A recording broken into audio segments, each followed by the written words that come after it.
How's it going, guys? Welcome back to the Dad Bod Squad. My name's Brent, and before you sit the two most hated firearms in my collection, according to the comments that you guys leave, and I see them, I read them, you guys really hate the Daniel Defense DDM4V7 and the Knights Armament SR15. So we're going to do a showdown today.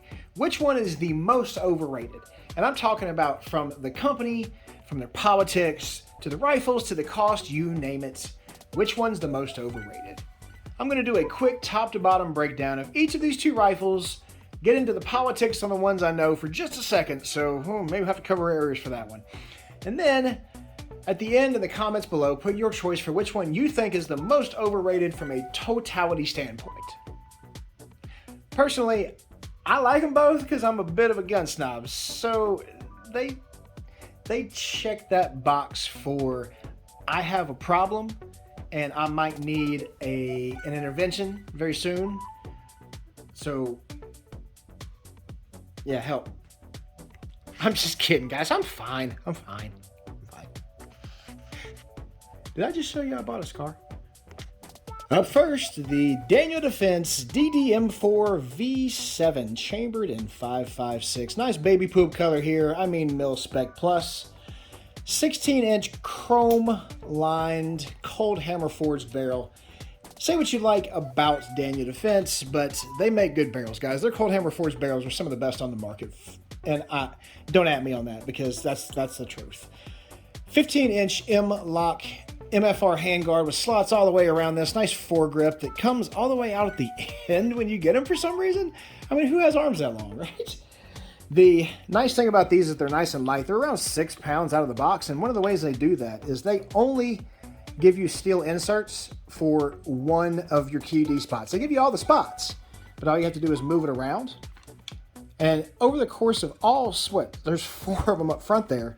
1, 2, 3, 4. There's 6 of them on just the front rail alone. So if each one of those had their own steel insert, the weight would begin to pile up. Not such a bad idea, in my opinion, to just move the steel insert around as you go. 7075 T6 aluminum upper and lower on this. This is one of the older models, so it's not fully ambi, but we do have ambidextrous safety selector, Daniel Defense grip and rip charging handle, and Geisley SD 3G trigger on this. 2 stages, about 3.5 pounds. At first stage, solid wall, and then just, such a nice trigger. Quality on this is phenomenal. Fit and finish on it's great. And I know all you Daniel Defense haters say that it's overrated by comparison to some other ones that are a lot less money, but I disagree because it's just perfection. Like from the Cerakote all the way down to the stock that you guys can't stand, but I absolutely love. I like the grip material because I don't have a beard. So everything that you guys hate about it, I think I love. And that's probably part of the reasons why I have it. Overall cost of these, fresh out the box, is like $2,200. I think if you buy it new with the Geisley in there, we're at like 24, somewhere in there. Based off of just purchasing it from Daniel Defense's website. I know you can probably get them from other places for less, but that's just the overall price. Now, politics of those guys. You guys have a pretty serious problem with it. I tend to understand a little bit where Marty Daniel was coming from, because he had a tough choice to either basically tell the ATF where to stick it and risk his business, or not do that. And I think he decided to not do that. And if I'm not mistaken, he's recently stepped down as CEO of the company. And so hopefully the little bit more 2A friendly stance will follow.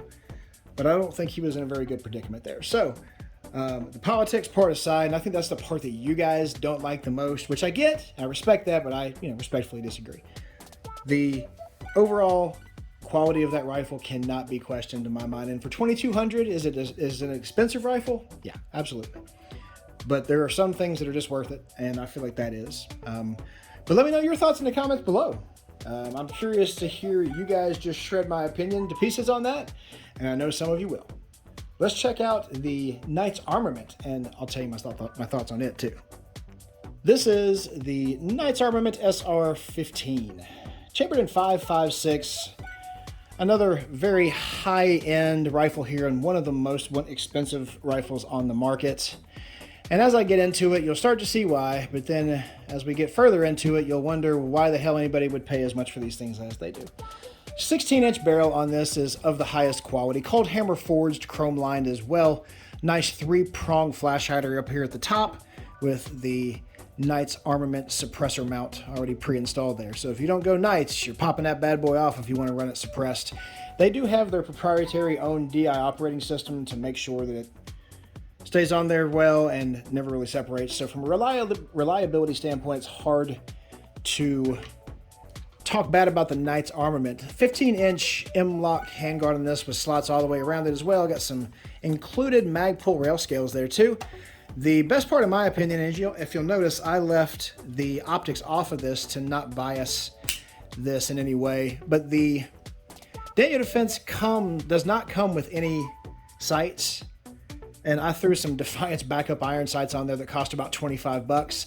These came with the Knights Armament SR15 sights. Those are about $300 to $400 depending upon where you pick them up.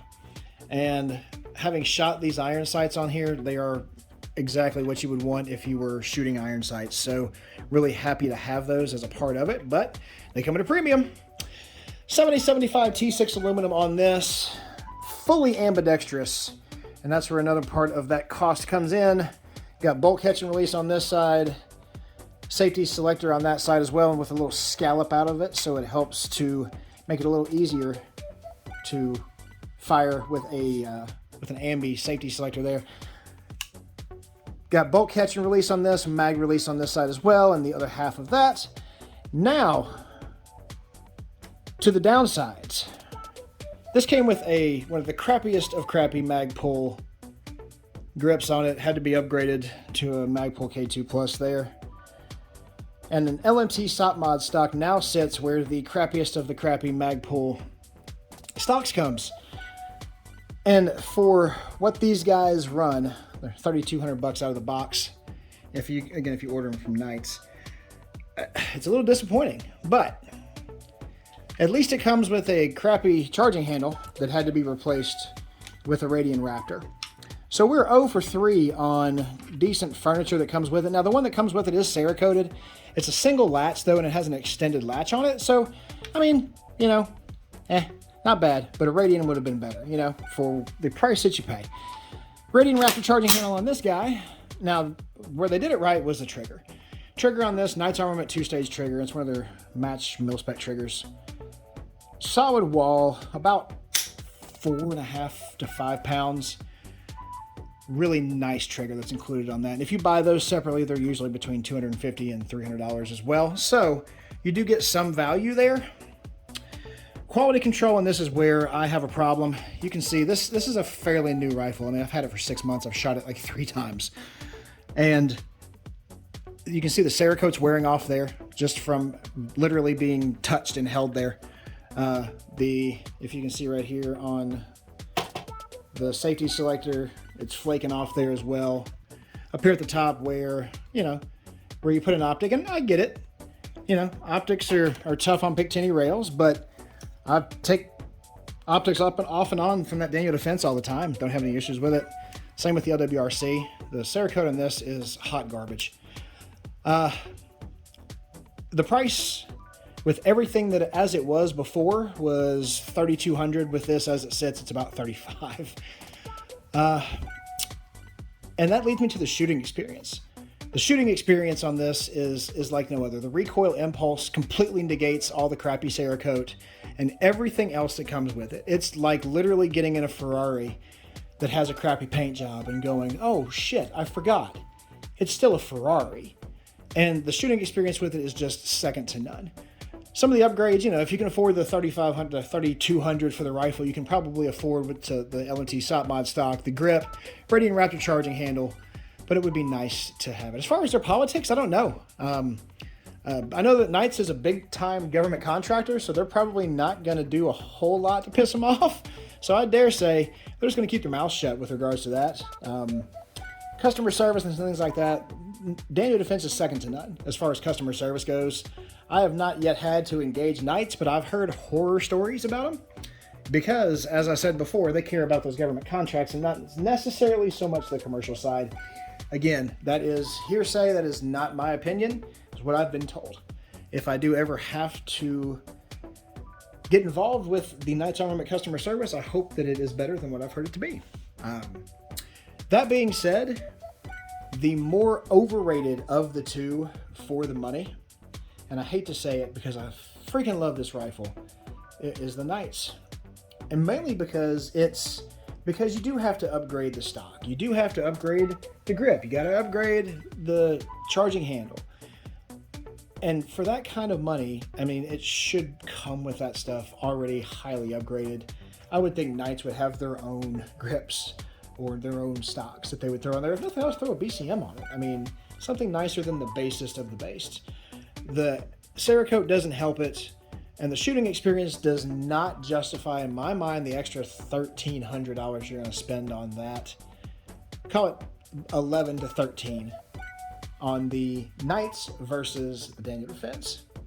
So in my mind, the Knights is the most overrated of the two. But that's just my opinion, guys. What do you think?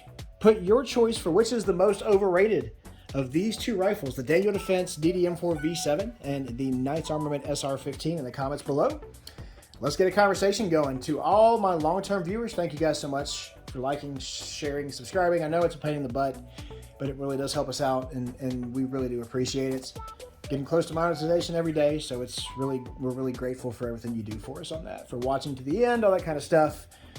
For my first-time viewers, thank you guys so much for coming and being a part of the Dad Bod Squad. Beers in the fridge. We'll see you next time.